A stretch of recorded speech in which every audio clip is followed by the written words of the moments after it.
మనకి క్రికెట్లో T20 ఫార్మాట్లో చూసుకుంటే ప్రతి బ్యాట్స్మెన్ కూడా తక్కువ బంతుల్లో ఎక్కువ స్కోర్ కొడతా ఉంటాడు. మరి అదే టెస్ట్ ఫార్మాట్కి వచ్చామనుకోండి, కొన్ని ఎక్కువ బంతుల్లో తక్కువ స్కోర్ కొడతా ఉంటారు కదా. అయితే మరి ఇదే విధంగా వీళ్ళు ఒక 1000 రన్స్ కొట్టాలనుకోండి, దాదాపు ఒక 2000 బాల్స్ వరకు తీసుకొని ఆడుతూ ఉంటారు. కానీ మరి అతి తక్కువ బంతుల్లో 1000 రన్స్ కంప్లీట్ చేసిన వికెట్ కీపర్స్ ఎవరు అనే డౌట్ ఎప్పుడైనా వచ్చిందా?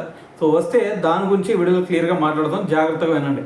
మనకి ఈ లిస్ట్లో కనుక ఫస్ట్ చూసుకుంటే జెమ్మీ స్మితే కనిపిస్తాడు. ఎందుకంటే జెమ్మీ స్మిత్ ఇప్పటి వరకు టెస్ట్ ఫార్మాట్లో 1303 బాల్స్ ఆడితే వాటిలో 1000 రన్స్ చేశాడనమాట. అంటే ఇంకొక 300 బాల్స్ మాత్రం ఎక్స్ట్రా తీసుకొని 1000 రన్స్ కంప్లీట్ చేశాడు.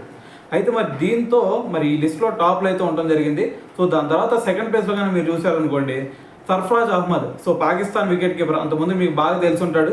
సో అయితే అతను 1311 బాల్స్లో మరి 1000 రన్స్ కంప్లీట్ చేసి సెకండ్ ప్లేస్లో అయితే ఉన్నాడు అనమాట. సో దాని తర్వాత థర్డ్ ప్లేస్లో కనుక మీరు చూస్తే ఆడమ్ గిల్క్రిస్ట్.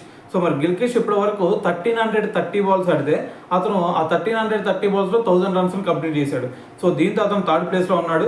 దాని తర్వాత నిరోషన్ డిక్వెల్లా. సో ఇతను శ్రీలంకన్ వికెట్ కీపర్ అనమాట.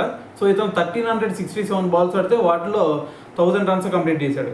సో దాని తర్వాత క్వింటన్ డికాక్ చూసుకుంటే 1375 బాల్స్ ఆడి 1000 రన్స్ కంప్లీట్ చేశాడు అనమాట.